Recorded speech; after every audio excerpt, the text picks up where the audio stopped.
Karibu Bisozi.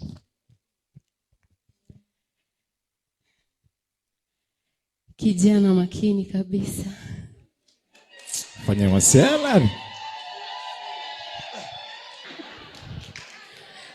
Ni mtanashati kama mnavyomuona. Handsome.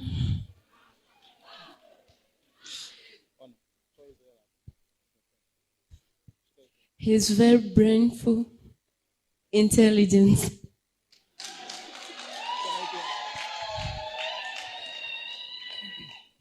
Ni kaka bora.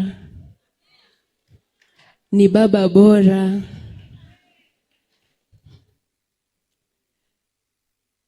Ni rafiki bora. Ila ni wa peke yangu. Makofi kwa ajili yake.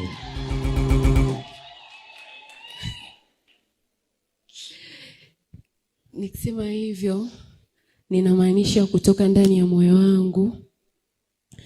Maana ninafahamu kwamba kutokana na kazi anayofanya na nafasi alionayo, ni warembo wengi walipita mbele ya macho yake, ni wasichana wengi walipita mbele ya macho yake,